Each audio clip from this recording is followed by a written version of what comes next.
कल्कि the biggest mystery of era. Lord कल्कि इस एरा की सबसे बड़ी मिस्ट्री हैं। हेलो फ्रेंड्स, कल्कि लॉर्ड कल्कि वाकई इस एरा की अब बिगेस्ट मिस्ट्री बन चुके हैं। जो भी लोग उन पर वीडियो बनाते हैं तो वो तरह तरह के कयास लगाते हैं। कुछ कहते हैं कि वो मैरिड हैं, उनके 2 बच्चे 3 बच्चे हैं। कुछ कहते हैं कि वो अनमैरिड हैं, देवी वैष्णवी के इंतज़ार में बैठे हैं। कुछ कहते हैं कि वो 2028 में प्रकट होंगे। कुछ कहते हैं कि वो प्रकट हैं, कोई उन्हें पहचानता नहीं है। और जो लोग इनसे बिल्कुल अलग विचारधारा रखते हैं वो कहते हैं कि कोई कल्कि आए ही नहीं हैं। अभी कहाँ 4,32,000 वर्ष हुआ है, अभी कलिकाल का कोई अंत नहीं है, कल्कि आए ही नहीं हैं। ये सब फेक है। पर ये वाकई मज़ेदार बात है कि लॉर्ड कल्कि के बारे में इतनी बातें हैं सोशल मीडिया में। कितने वीडियो तो ज्ञानवर्धक होते हैं, पर कितने तो उनके बारे में अजब गजब होते हैं, केवल मसालेदार चटपटी बातें लगते हैं। तो क्या इस सब से अगर कल्कि भगवान सच में धरती पर अवतरित हुए हैं तो उन्हें कोई फ़र्क नहीं पड़ता? आखिर सब बातें तो सच नहीं होंगी। या तो उनकी 2 पत्नियां होंगी, या वो देवी के इंतज़ार में बैठे होंगे, या उनकी एक ही पत्नी होगी। इनमें से कोई एक ही कॉन्सेप्ट सच होगा। तो लॉर्ड कल्कि के बारे में इतने सारे लोग अलग अलग तरह के अलग अलग दावे कर रहे हैं, पर वो कल्कि हैं कहाँ? उन्हें तो आकर बता देना चाहिए आखिर उनका सत्य क्या है। वो क्यों इस एरा की, इस युग की बिगेस्ट मिस्ट्री बन गए हैं। और इस समय एक नहीं हजारों लड़के लड़कियां स्वयं को कल्कि और वैष्णवी बता रहे हैं, पर कोई उन पर विश्वास नहीं कर रहा है। तो ऐसे में जो भी कल्कि हैं उन्हें इस मिस्ट्री को सॉल्व कर देना चाहिए, आकर अपना सत्य बताना चाहिए। पर यह भी सच है कि इस समय सोशल प्लेटफॉर्म पर बहुत से ऐसे ट्विन फ्लेम लड़के लड़कियां स्त्री पुरुष हैं जो स्वयं को कल्कि या वैष्णवी समझते हैं और अपने ट्विन फ्लेम को विष्णु या लक्ष्मी। और इस चक्कर में जब वो स्वयं को ही भगवान समझ बैठे हैं तो अपनी स्टोरी को भगवान कल्कि की कहानी बता रहे हैं। अपने अफेयर को औरतें या लड़कियां भगवान कल्कि बता रही हैं। उनके मन में एक भावना छिपी है कि वो ही देवी वैष्णवी हैं और उनका पार्टनर ही भगवान कल्कि है। पर यह भी सत्य है, 1001% सत्य है। इनके पास कोई शक्ति नहीं है और इसी कारण ये खुलकर बोल नहीं पा रहे हैं कि हम ही कल्कि वैष्णवी या विष्णु लक्ष्मी हैं। और इसी कारण ये कह रहे हैं कि भगवान प्रकट हो गए हैं और लोग उन्हें पहचान नहीं पा रहे हैं। इसी चक्कर में बहुत सी स्त्रियों ने अपने अफेयर को कृष्ण या कल्कि इनडायरेक्टली घोषित कर ही दिया है। और विडंबना ये है समाज की, अपने पति को इन स्त्रियों ने रावण घोषित करके उन्हें डिवोर्स दे दिया है या उनकी मृत्यु की मन ही मन कामना करती हैं। इन्होंने अपने ट्विन फ्लेम को कल्कि बनाकर ट्विन फ्लेम थ्योरी से बस यही सीखा है। जबकि हमने आपको बताया है कि किस प्रकार त्रेता युग में परमात्मा के दोनों स्वरूप शिव और शक्ति कहें या विष्णु और लक्ष्मी धरा पर सीताराम बनकर आए। भगवान पर शूर्पणखा से लेकर नागकन्या, चंद्रसेना, जाम्बवंती इत्यादि हजारों स्त्रियां मोहित हो गईं। देवी सीता पर रावण मोहित हो गया और जिसके फलस्वरूप रावण मर तो गया, पर उसकी देवी सीता में आसक्ति समाप्त नहीं हुई, जो अगले जन्म में द्वापर में रायन बनकर पूर्ण हुई।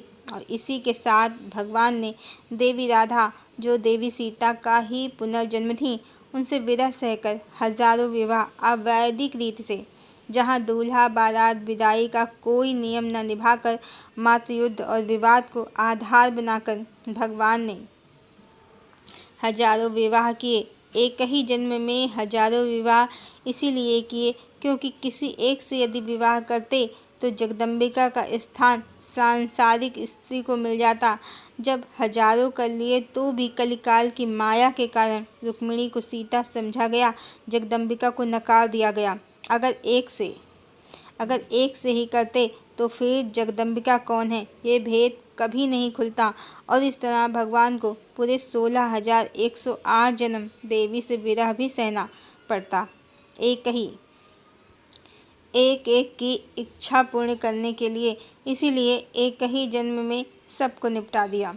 पर इसी के साथ कलिकाल में कली की माया प्रबल हो गई और देवी सीता और भगवान राम का, देवी राधा और श्री कृष्ण का सब सत्य लगभग लुप्त ही हो गया और भगवान की हजारों पत्नियां समझी गईं। साथ ही कली के अनुयायियों ने आसमान में एक नकली लोक भी कल्पित कर लिया, जहां भगवान इन स्त्रियों के साथ बिरजा नदी के पार रहते हैं।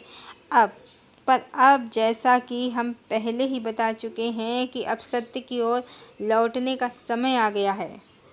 फिर से सीताराम कहें या राधा कृष्ण धरती पर वैष्णवी कल्कि बनकर आ गए हैं और इस बार फिर से रावण ने देवी वैष्णवी को प्राप्त किया है, पर भगवान ने कोई विवाह नहीं किया है, मात्र इसीलिए कि लोगों में जो भ्रम व्याप्त हो गया है कि भगवान गोपियों से प्रेम लीला करते हैं, उनकी हजारों पत्नियां हैं, सब समूल नष्ट हो जाए और भगवान का देवी सीता कहें या राधा या देवी वैष्णवी से युक्त ओंकार स्वरूप, देवी भगवती से युक्त ओंकार स्वरूप पुनः स्थापित हो सके और लोगों को ये भी पता चल सके कि भगवान की कोई हजारों पत्नियां नहीं होती हैं, वो मात्र एक जन्म की लीला कहें या जीवात्माओं की आसक्ति से उत्पन्न बंधनों को काटने के लिए किया गया ईश्वर का तप था, जिसके कारण भगवान को अपनी देवी से अतः विरह पीड़ा भी सहनी पड़ी। अन्यथा लोग यही समझते रहे कि कलिकाल में कि जिससे भगवान का विवाह हो गया वो ही लक्ष्मी का अवतार है, पर जगदम्बिका की पहचान है कि उनके परिणयसूत्र में भगवान का दूसरा विवाह नहीं होगा, जैसे सीताराम, यशोधरा, बुद्ध। और लोग ये भी समझते रहे कि देवी राधा भक्त जीवात्मा हैं, क्योंकि भगवान ने उनसे विवाह तो किया ही नहीं है। पर श्री कृष्ण की कहानी में देवी राधा का होना और श्री कृष्ण के अनेकों अवैधिक रीति से विवाहों का होना ही देवी राधा को सत्य भी प्रमाणित करता है और देवी सीता का अवतार भी प्रमाणित करता है। ये तो भगवान की कहानी है, जिसका अब इस कलिकाल के अंत के साथ ही फाइनल राउंड है, जिसका परिणाम बस यही प्राप्त होगा कि भगवान की एक ही पत्नी है, भगवती। पर विडंबना ये है कि द्वापर में भी भगवान ने अपने सभी संबंधों और विवाहों की मर्यादा को निभाया और देवी राधा ने भी सभी मर्यादाओं और अपने संबंध को निभाया। और इस जन्म में भी जो देवी वैष्णवी हैं, वो जिसके भी साथ हैं, जो भी रायन या रावण है, वो बिना किसी राग, द्वेष या आसक्ति के अपनी मर्यादाओं के साथ ही संबंध को निभाकर फिर भगवान के साथ अपने परम धाम को चली जाएंगी। भगवान की कहानी, देवी की कहानी का मोरल बस इतना ही है कि संसार माया है, मिथ्या है, यहाँ के संबंध यहीं रह जाने हैं, सत्य नहीं है। पर हम जो भी संबंध या कर्तव्य हमें मिले हैं, उन्हें पूर्णता तक निभाकर, पर उनमें आसक्ति रहित होकर अपने सत्य संबंध के साथ ही चले जाना है। द्वापर में भी देवी राधा और श्री कृष्ण ने इस संसार के संबंधों को आसक्ति रहित होकर पूरी निष्ठा से निभाया।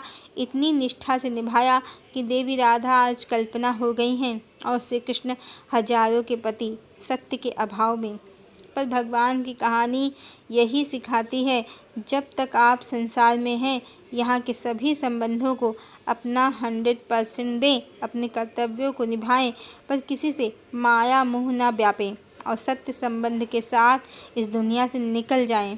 चूँकि देवी वैष्णवी या देवी राधा और श्री कृष्ण या भगवान कल्कि स्वयं शिव शक्ति होने से, परमात्मा का ही स्त्री और पुरुष रूप होने से एक दूसरे का सत्य संबंध है। उन्होंने लीला पूर्ण करके स्वयं को ही प्राप्त किया है, पर संसार में जो स्त्री पुरुष घूम रहे हैं, वो सभी शिव शक्ति कहें या राधा कृष्ण का ही संयुक्त रूप है। उन्हें स्वयं की ही शक्ति को जागृत करके स्वयं में ही शिव को प्राप्त करना है या अपना ब्रह्म स्वरूप प्राप्त करना है। यहाँ ब्रह्म स्वरूप को प्राप्त करना है, जन्म मरण के चक्र से बाहर निकलना है। इतना अलौकिक रहस्य है भगवान कल्कि और देवी वैष्णवी की कहानी का, जो इसे ये ट्विन फ्लेम जो स्वयं विष्णु लक्ष्मी समझ रहे हैं स्वयं को, तो इसके सत्य से परिचित ना होने के कारण ट्विन फ्लेम कार्मिक और सोलमेट की थ्योरी चला रहे हैं। भगवान का देवी का किसी से कोई कार्मिक अकाउंट नहीं है, क्योंकि भगवान निष्काम है। उनका सिर्फ स्वयं से ही जो भी अकाउंट है वो है। इसीलिए कभी सीता अकस्मात राम को विरह दे देती हैं, कभी कृष्ण राधा को, कभी बुद्ध यशोधरा को, और इस जन्म में देवी वैष्णवी ने भगवान कल्कि को दे दिया है।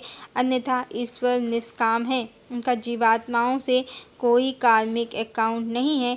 जीवात्माओं के बंधन में भगवान उनकी आसक्ति इच्छाओं के कारण बंध गए हैं, स्वयं की इच्छा से नहीं।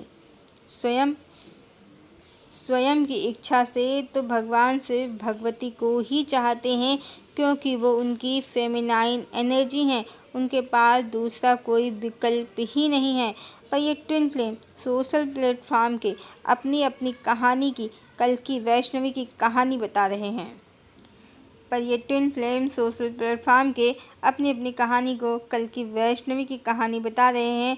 और कोई लड़की अपने ट्विन फ्लेम की वाइफ को सुपर्णखा बता रही है, और कोई औरत अपने पति को रावण, और ईर्ष्या, द्वेष, घृणा, यहाँ तक डिवोर्स और बेचारे आम इंसानों को जो इनसे पहले से ही इनके कार्मिक अकाउंट में, पिछले कई जन्मों से इनके कार्मिक अकाउंट में हैं, उन्हें ये सब असुर, डायन, चुड़ैल सब बना रहे हैं।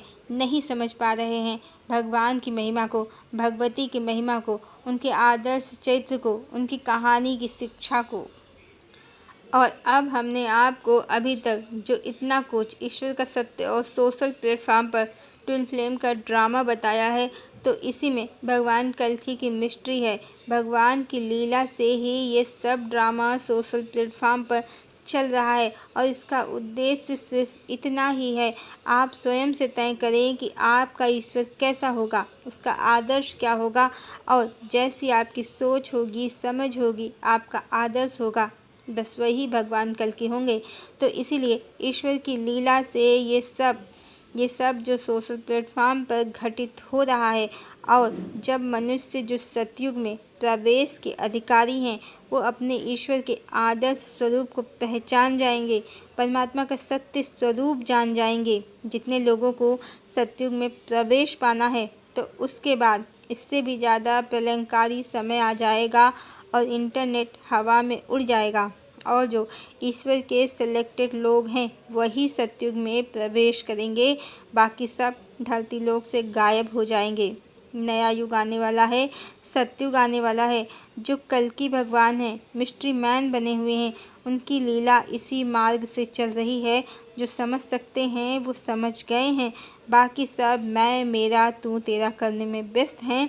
और ये तो सब जानते हैं कि एक पल में ही रातों रात दुनिया बदल जाती है। मोरक्को, हवाई द्वीप, लीबिया, वायनाड सब इसके प्रमाण हैं। तो इंटरनेट भी गायब हो सकता है रातों रात ही। जब प्रकृति ने स्वयं अपने हाथों में कंट्रोल ले लिया है, तो कुछ भी हो सकता है। और सबसे हास्यास्पद पूरे प्रकरण में, सत्युग के अवतरण में यही है कि ज़्यादातर जो ट्विन फ्लेम यूट्यूबर फीमेल हैं, जिन्होंने ज्ञान तो बहुत दिया जितना उनके पास था, सही गलत, पर अंदर सबके एक चोर बैठा है, जो कभी कभी डाकू भी बन जाता है, और सब एन केन प्रकार डायरेक्टली इनडायरेक्टली खुद को ही वैष्णवी और अपने बॉयफ्रेंड, अफेयर या ट्विन फ्लेम को कल्कि बनाने पर तुली हैं। और सबको खबर है कि आज नहीं तो कल, नहीं तो परसों, कभी भी ये इंटरनेट गायब हो सकता है, क्योंकि अब युग परिवर्तन ने अपनी स्पीड पकड़ ली है, और भगवान कभी भी सबके सामने हो सकते हैं। तो उससे पहले ही स्वयं को देवी वैष्णवी और अपने वाले को कल्कि घोषित कर लो, फिर मौका मिले ना मिले कभी भी मिस्टीरियस मैन सामने हो सकते हैं। और ये सभी नकली हैं, क्योंकि असली से पहले नकली को ही आना है। असली वाला डंके की चोट पर आएगा, वो आएगा तो सबके मुंह बंद हो जाएंगे। और सबसे इम्पॉर्टेंट, जैसा कि हम पहले भी बता चुके हैं कि अवतार देवी हैं इस बार, अवतार देवी हैं। इस बार भगवान मुख्य भूमिका में नहीं हैं, वो देवी के परोक्ष हैं। और भगवान और भगवती तो एक ही हैं। ट्विन फ्लेम लड़कियां गलत दिशा में जा रही हैं क्योंकि इन्हें ईश्वर का परम रहस्य नहीं पता है। भगवान भगवती तो एक ही हैं और भगवती की महिमा अनंत है, भगवान की महिमा अनंत है। और इस बार जैसा कि ये लोग अपने अपने अफेयर को अब जल्दी जल्दी इंट्रोड्यूस कराने में लग गई हैं एज ए कल्कि, तो जो लॉर्ड कल्कि हैं वो प्रथम तो डंके की चोट पर आएंगे और वो अपनी देवी की महिमा जगत में प्रतिष्ठित करेंगे, ना कि उनकी देवी सोशल प्लेटफॉर्म पर उनको इंट्रोड्यूस कराएंगी। जब भी संसार में किसी को इंट्रोड्यूस कराया जाता है तो एक प्रतिष्ठित व्यक्ति ही दूसरे प्रतिष्ठित व्यक्ति को इंट्रोड्यूस कराता है। यहाँ भी भगवान अपनी देवी और उनकी महिमा को संसार से अवगत कराएंगे। तो इस बार भगवान अपनी देवी की महिमा संसार को अवगत कराएंगे, संपूर्ण संसार को, ना कि कुछ सब्सक्राइबर को। जैसा कि आजकल सोशल प्लेटफॉर्म पर कुछ देवियां अपने अपने अफेयर के गुण गाने में लगी हैं और कभी खुली तो कभी दबी जुबान से स्वयं को देवी वैष्णवी और अपने अफेयर को कल्कि बनाने में जी जान लगा रही हैं। कल्कि जो परम भगवान विष्णु ही हैं, वो अपने बच्चों की इन नादानियों पर सिर्फ हंस ही सकते हैं और क्या कर सकते हैं। आखिर ये सब माया उनकी ही रची है, क्योंकि इसके परिणाम स्वरूप एक दिन उनको अपनी देवी की महिमा को समस्त जगत में प्रतिष्ठित जो करना है। मिस्टीरियस मैन बहुत बहुत मिस्टीरियस है, बहुत मिस्टीरियस है। कोई समझ नहीं पा रहा है उनकी लीला को। हरिओम।